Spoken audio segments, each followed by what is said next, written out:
Wala na ba kayong maisip na dish ng sotanghon? Sawa na ba kayo sa paulit-ulit na sotanghon recipe nyo? Tara, tuturuan ko kayong gumawa ng vermicelli dumpling. Pwede itong fried, pwedeng steam. Pero sa video na to, fried ang gagawin natin kasi yan ang mas gusto ng family ko. Kung gusto nyo ng mas healthier version, pwede nyo itong i-steam lang. Sasabayan din natin ng masarap na sausawan para mas level up ang dish na to.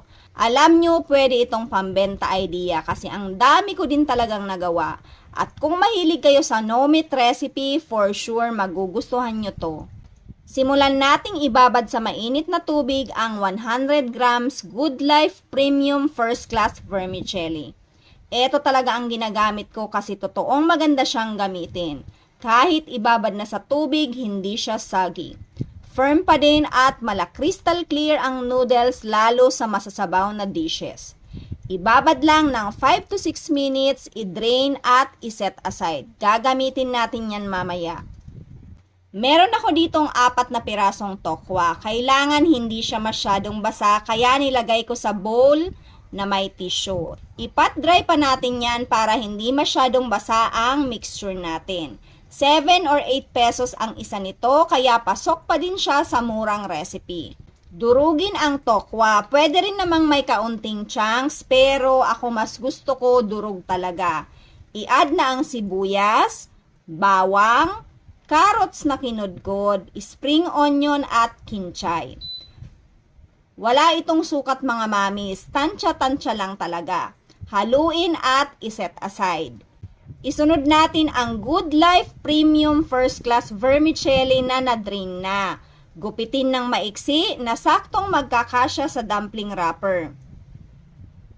Sa isang kawali, maglagay ng kaunting mantika. Isunod ang tokwa mixture, maglagay ng pampalasa, paminta, Good Life oyster sauce,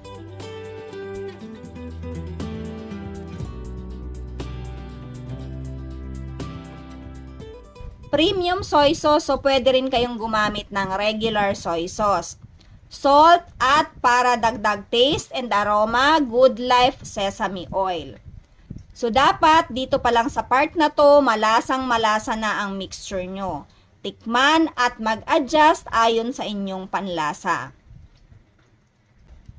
Alisin sa heat at idagdag ang Good Life Premium First Class Vermicelli na ginupit-gupit. Haluin ng mabuti. Pwedeng ilipat sa isang bowl para mahalo ng maayos.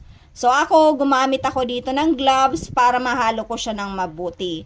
Para yung lasa well combined. Kapag nahalo nyo na, pwede na itong balutin. Sa pagbabalot, hindi ako master dyan. Pero ganito ko siya ginagawa.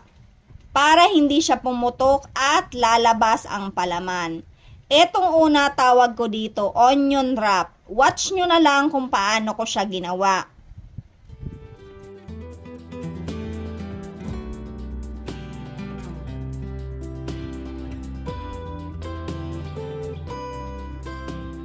Etong pangalawa, tawag ko dito sombrero. Pero mas mukha siyang tinaling panyo sa ulo. Anyway, yan kasi yung pinaka-easy way ko para mag-wrap ng dumpling na alam kong hindi puputok kahit prituhin. Kung may iba kayong alam kung paano balutin, i-apply nyo na lang. Sabi ko nga, hindi ako magaling magbalot ng dumplings. Bago tayo magprito, gawin natin ang sauce. Sobrang sarap nito. Kailangan natin ng sibuyas, bawang, spring onion, kinchay, premium soy sauce, chili oil, water, lemon, sesame oil para mas level up ang amoy at lasa. Mix well and adjust accordingly sa inyong panlasa. Prituhin na ang mga dumplings. Sa recipe na to, makakagawa kayo ng around 75 pieces. Sobrang dami. Kung gusto nyo ng mas healthier version, pwede nyo itong i-steam. Habang nagpiprito ako dito, tumitikim na ako. Sobrang sarap niya. Pati mga bata nagustuhan nila talaga. Yung bunso ko, napasabi siya na pwede daw ibenta. Marami ang bibili kasi malasa na kahit walang sausawan. Pero mas masarap daw talaga na may sausawan.